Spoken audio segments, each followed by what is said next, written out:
Hello बच्चों, my self Vipin Sharma. हम आज 10th की फिजिक्स की बात करेंगे और फिजिक्स में हम पहला चैप्टर पढ़ेंगे। पहला चैप्टर है लाइट एंड इट्स रिफ्लेक्शन।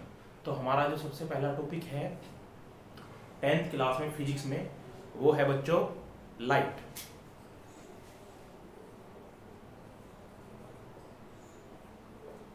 तो सबसे पहली बात आती है कि लाइट क्या है।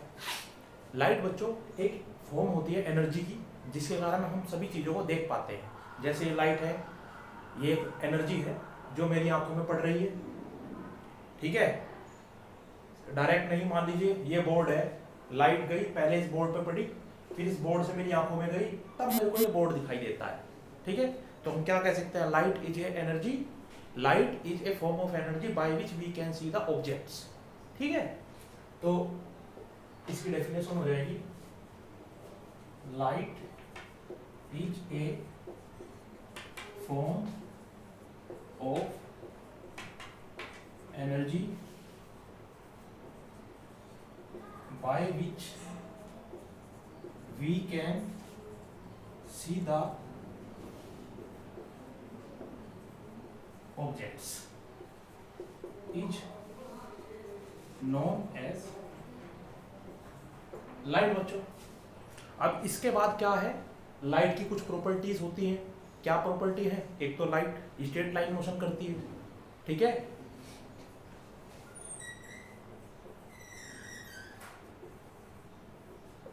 अगर हम लाइट की प्रॉपर्टीज की बात करें तो सबसे पहली प्रॉपर्टी क्या है,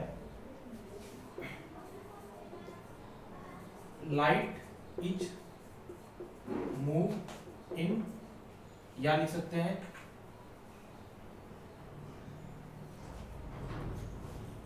light follow to the straight line motion. कि लाइट जो फॉलो करती है स्ट्रेट लाइन, सीधी रेखा में चलती है लाइट, ठीक है। और जो मोशन सीधी रेखा में होता है उसको हम कहते हैं स्ट्रेट लाइन मोशन, ठीक है। सेकंड प्रॉपर्टी है, लाइट जो स्पीड होती है लाइट की, speed of light is 3 × 10⁸ metre per second होती है। इसको रिप्रेजेंट करते हैं हम स्मॉल सी से, ठीक है। तो स्पीड क्या होती है, 3 × 10⁸ मीटर पर सेकंड, और इसको रिप्रेजेंट करते हैं हम किससे, स्मॉल सी से। तो बच्चों नेक्स्ट हमारे पास जो प्रॉपर्टी है लाइट की वो है, light is A electromagnetic wave. Light क्या होती है, इलेक्ट्रोमैग्नेटिक वेव होती है। इलेक्ट्रोमैग्नेटिक वेव क्या होती है, जिसमें इलेक्ट्रिक फील्ड और मैग्नेटिक फील्ड दोनों होते हैं, दोनों एक दूसरे के परपेंडिकुलर होते हैं। मान लीजिए इलेक्ट्रिक फील्ड ये है तो मैग्नेटिक फील्ड ये होगा, और इसी कैसे चलेगी इलेक्ट्रोमैग्नेटिक वेव, इसके परपेंडिकुलर डायरेक्शन में, ठीक है। तो लाइट कैसी है, इलेक्ट्रोमैग्नेटिक वेव है। एक दो प्रॉपर्टी और भी अगर आप बुक पढ़ेंगे वहां से आपको मिल जाएगी, चेक करके लिख लेना, कोई दिक्कत वाली बात नहीं है। नेक्स्ट हम स्टार्ट करते हैं, क्या, रिफ्लेक्शन, ठीक है।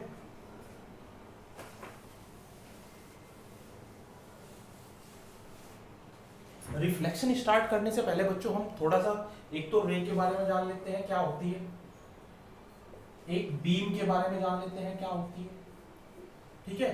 तो रे क्या होती है, जो हमारी लाइट आ रही है ये मेरे तक पहुंच रही है, तो ये सिंगल रे नहीं है, सिंगल कंपोनेंट नहीं है, बहुत सारे कंपोनेंट इसमें मिले हुए हैं। तो कैसे आ रही, मान लीजिए एक ये कंपोनेंट, सेकंड, थर्ड, फोर्थ, 5, 6, ऐसे बहुत सारे कंपोनेंट है इससे जो मेरे तक पहुंच रहे हैं, ठीक है ना। तो इसका जो सिंगल कंपोनेंट होगा, single component of light is known as ray. और इसको हम रिप्रेजेंट कैसे करते हैं, ऐसे रिप्रेजेंट करते हैं, या ऐसे रिप्रेजेंट कर दो, किधर भी एरो रिप्रेजेंट करता है कि हमारी लाइट किस साइड में जा रही है। और ये जो पीछे इसके ये डंडा है, यहाँ से लगा तक यहाँ तक के, ये रिप्रेजेंट करता है कि हमारे पास इसका कितना मैग्नीट्यूड है, ठीक है।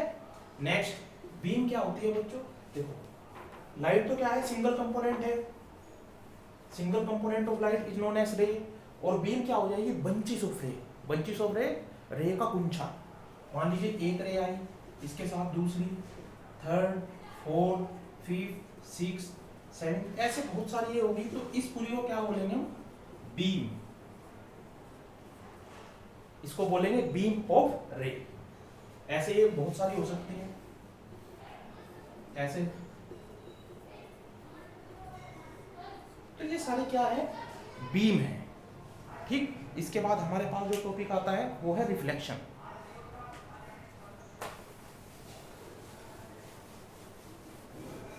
तो बच्चों रिफ्लेक्शन क्या होता है?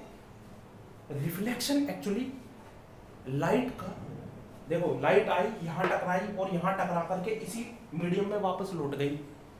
इस जो ये जो फिनोमिना होता है लाइट का, टकरा करके वापस उसी मीडियम में लौट जाना जिस मीडियम से वो होकर आई है, this is known as reflection.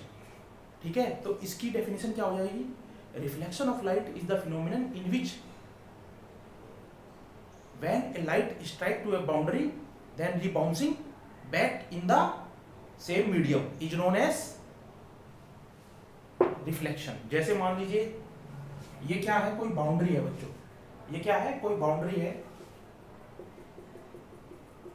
Light I, light नहीं, अब हम यूज करेंगे यहां पे वर्ड रे।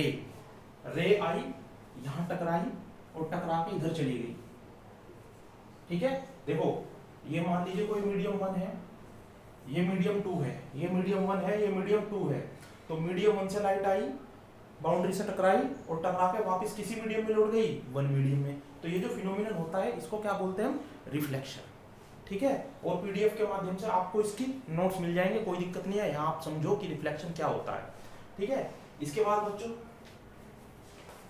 एक चीज देखो, ध्यान से देखना, ये जो हमारे पास क्या होती है नीचे जो मैंने बनाया, ये बाउंड्री बोलते हैं इसको,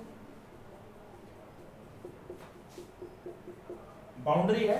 और मैंने इसे नीचे इसलिए बनाया, इसको मैंने नीचे से पॉलिश कर दिया। ठीक। कोई रे आई और इसके, अभी नहीं आई रे, इसके परपेंडिकुलर में एक लाइन खींचता हूं। ठीक है। इसके परपेंडिकुलर मैंने एक लाइन खींची, इसको बोलते हैं नॉर्मल। क्या बोलते हैं इसको? नॉर्मल। और ये हमेशा इसके परपेंडिकुलर होगा, याद रखना। तो इसके लिए क्या होगा? मान लीजिए एक लाइट आई, इस पॉइंट पे टकराई। ये पॉइंट कौन सा पॉइंट है? ये वो पॉइंट है जहां पे ये नॉर्मल मिल रहा है और ये बाउंड्री मिल रही है। तो ये जो रे आई इधर से, इसको बोलते हैं इंसिडेंट रे।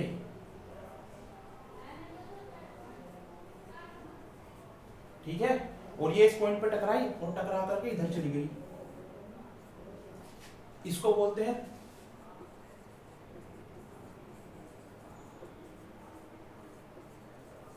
Reflected ray. तो ये क्या हो गई? बाउंड्री। ये क्या हो गया? नॉर्मल। ये क्या हो गया? Incident ray. ये क्या हो गया? Reflected ray. और जो नॉर्मल और इंसिडेंट एंगल के बीच में, जो नॉर्मल और इंसिडेंट रे के बीच में एंगल बनता है उसको बोलते हैं इंसिडेंट एंगल। और इसको आई से रिप्रेजेंट करते हैं। क्या बोलेंगे इसको?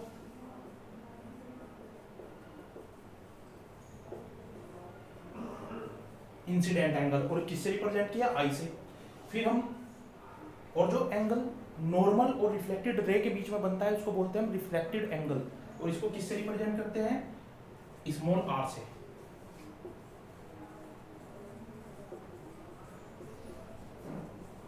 ठीक है। तो ये क्या हो गया? बाउंड्री। ये क्या हो गया? नॉर्मल। ये इंसिडेंट एंगल, ये रिफ्लेक्टेड एंगल, ये इंसिडेंट रे और ये रिफ्लेक्टेड रे। ठीक। ये जानकारी है, इसको याद रखना। ये क्या क्या होता है, चाहे आप लिख लो, कोई दिक्कत नहीं है। पॉज करो और इसको लिख लो।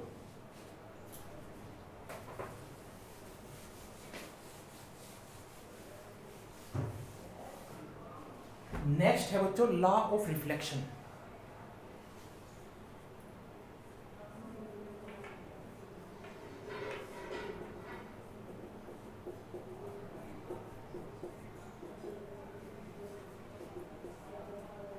लॉ ऑफ रिफ्लेक्शन क्या होता है? मान लीजिए क्या है, कोई बाउंड्री है,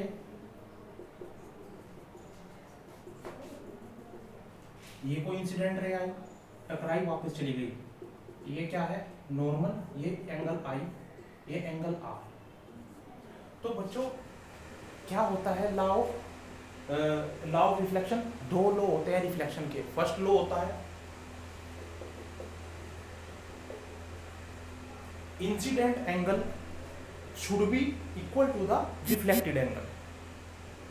देखो लॉ ऑफ रिफ्लेक्शन का क्या मतलब है, लॉ ऑफ रिफ्लेक्शन का मतलब है अगर किसी पॉइंट, अगर कहीं लाइट का रिफ्लेक्शन हो रहा है तो उसको ये लॉ फॉलो करने पड़ेंगे। अगर ये लॉ फॉलो नहीं कर रहे हैं तो ये प्रॉपर्ली रिफ्लेक्शन नहीं है, ठीक है।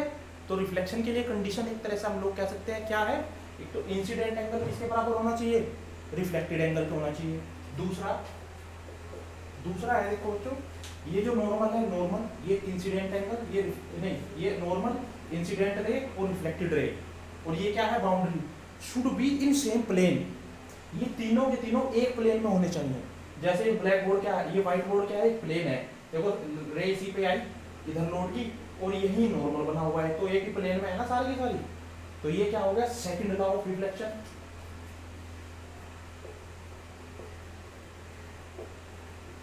इंसिडेंट रे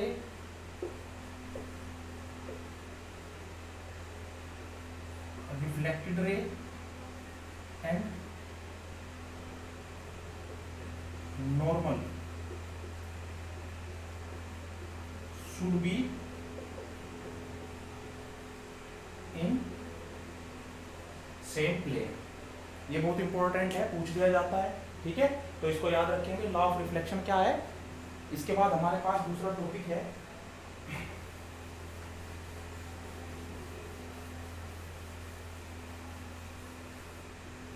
देखो, दूसरा टॉपिक पढ़ने से पहले हमें कुछ डेफिनेशन पढ़नी पड़ेगी। जैसे क्या हो गया, एक हमारे पास है रेगुलर एंड इरेगुलर,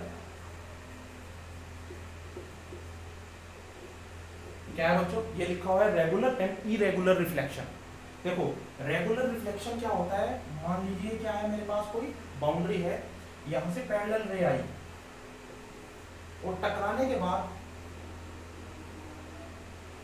बाउंड्री से टकराने के बाद, ये जो है तीनों पैरेलल रे हैं एक दूसरे के, बाउंड्री से टकराने के बाद पैरेलल में ही वापस गई, तो ये जो रिफ्लेक्शन होता है इसको बोलते हैं हम रेगुलर रिफ्लेक्शन।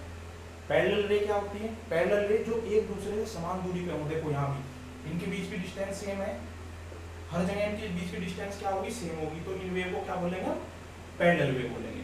वो इरेगुलर रिफ्लेक्शन क्या होता है, इरेगुलर रिफ्लेक्शन में मान लीजिए हमारी बाउंड्री ऐसे है, तो बच्चों देखो कोई रे आई यहाँ और यहाँ आने के बाद ये कैसे जाएगी, मैं अगर इस पर नॉर्मल बनाऊं तो ऐसे बनेगा, ठीक है। नॉर्मल इसका हमेशा नॉर्मल क्या होता है, नॉर्मल परपेंडिकुलर होता है सरफेस के, ठीक है। तो इस सरफेस का परपेंडिकुलर देखो ये जा रहा है, और लॉ ऑफ रिफ्लेक्शन से हमें पता है, और इसका इंसिडेंट एंगल क्या हो गया आई, तो लॉ ऑफ रिफ्लेक्शन हमें बताता है कि incident angle should be will be equal to the reflected angle.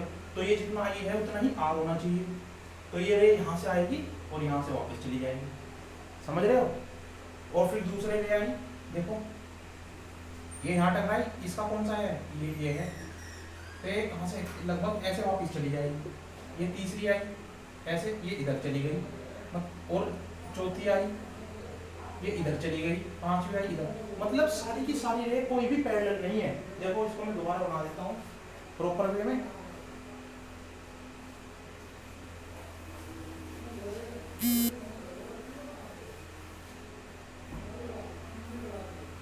ये है मान लो ये रे है पैरेलल आ रही, आने में तो कोई दिक्कत नहीं है, एक दूसरे के पैरेलल है, लेकिन हम देखेंगे कैसे जाएगी। ये है इसका ये इसके परपेंडिकुलर इधर को होगा, तो इससे जो वेव वापस आएगी ये चली जाएगी, ये इंसिडेंट रे, ये रिफ्लेक्टेड रे है। अब मैं देखूंगा इससे जो रिफ्लेक्शन होगा वो क्या इस रे के पैरेलल होगा, इसके लिए मैं अगर वो बनाऊं तो ये बनेगा, तो मेरी रे कुछ ऐसे जाएगी, देखा ये एक ऐसे जा रही है, दूसरी ऐसे चली गई, क्या ये एक दूसरे के पैरेलल है, नहीं। अब तीसरी रे के लिए हालात देखेंगे, ये ऐसे चली गई, आई ऐसे और चली गई ऐसे, चौथी रे के लिए देखूंगा ये ऐसे चली गई, तो कोई भी एक दूसरे के पैरेलल नहीं है, इस तरह का रिफ्लेक्शन क्या होता है, इस तरह का रिफ्लेक्शन होता है इरेगुलर रिफ्लेक्शन। और इसी इरेगुलर रिफ्लेक्शन की वजह से हमें चीज़ें दिखाई नहीं देती हैं। दीवार से यही होता है, क्योंकि वहाँ फ्रिक्शन लेस होता है नहीं चीज़ें। शीशे से हमें सारी चीज़ें क्यों दिखाई देती हैं, क्योंकि उस पर पड़ने वाली लाइट पैरेलल हमारी आंखों में पहुँचती है, जिससे कि क्लियर स्पष्ट प्रतिबिंब हमारी आंखों में बन पाता है। ठीक है, तो ये सभी इसका कारण है। ये हो गया रेगुलर और इरेगुलर रिफ्लेक्शन। देखो बच्चों, एक दूसरी चीज क्या है, ऑब्जेक्ट। ऑब्जेक्ट क्या होता है, जैसे मान लीजिए मैं शीशे में अपने आप को देख रहा हूं, तो मैं ऑब्जेक्ट हूं ना अगर, तो लाइट रे मेरे से चलेगी और शीशे में पहुंचेगी, फिर शीशे में पहुंच करके वापस मेरी आंख में आएगी। ठीक है ना, तब मैं खुद ही दिखाई दूंगा। मतलब क्या है, ऑब्जेक्ट हर वो चीज है जिससे लाइट चलती है, और जो मिरर है या प्लेन मिरर है, स्फेरिकल मिरर है, लेंस है, उस तक पहुंचती है। ठीक है, तो हम कह सकते हैं object is the source of light. ठीक, सेकंड हमारे पास क्या है, इमेज। इमेज के बारे में भी हमें पता होना चाहिए। ठीक है, इमेज क्या होती है बच्चों, इमेज देखो, ये एक तरह से हम ये कह सकते हैं, हमने देखा होगा जब हम मिरर में देखते हैं खुद को, तो हमें मिरर के अंदर हमें ही दिखाई देते हैं। ठीक है, वहां मैं रियल में तो हूं नहीं, तो वहां मेरी क्या बन रही है, वो इमेज बन रही है। ठीक है, और साइंस में इसकी डेफिनेशन कैसे देते हैं, साइंस में इसकी डेफिनेशन देखो ऐसे देते हैं। मान लीजिए हमारे पास क्या है, कोई स्फेरिकल मिरर है, ये इसकी प्रिंसिपल एक्सिस है, कोई रे आई, ये कोई मिरर है, इसको बाहर से मैंने पॉलिश किया हुआ, बाहर से पॉलिश कर दिया, कोई रे आई यहाँ से टकरा करके इस पॉइंट से होकर के जाएगी। ठीक है, दूसरी रे ये आई पैरेलल, ये भी टकरा करके इस पॉइंट से होकर के जाएगी। एक्चुअली क्या होता है कि जिस पॉइंट से होकर के जाती है ना, वहीं पे ये हमारी इमेज बनती है। ठीक है, समझ गए। और ये दो तरह की होती है, एक तो रियल इमेज होती है, एक वर्चुअल इमेज होती है। रियल इमेज क्या होती है, अगर हमारी लाइट रे एक्चुअल में किसी पॉइंट पर जाकर मिल रही हो, देखो एक्चुअल में मिल रही है ना ये आई, और वापस इसी पॉइंट पे एक्चुअल में मिल रही हो, तो ये क्या होती है, हमारी रियल इमेज होती है।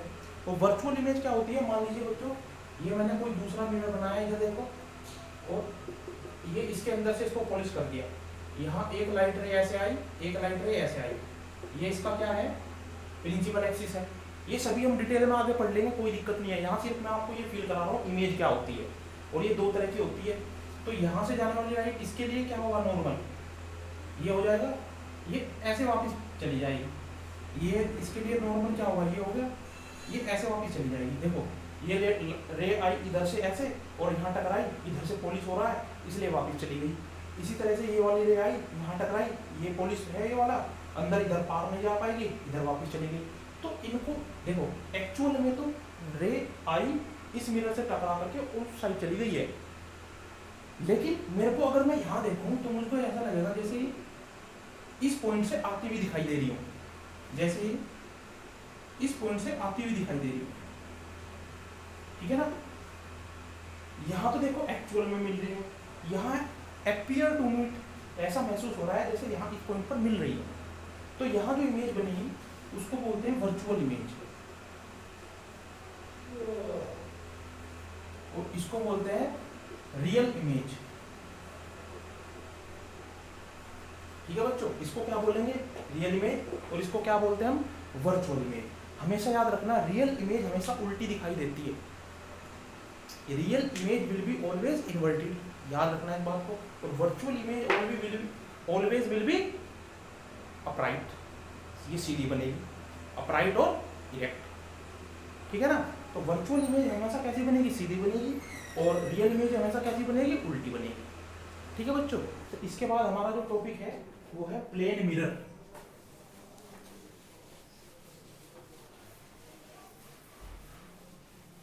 ठीक है, इसके बाद जो हमारा टॉपिक है वो है प्लेन मिरर।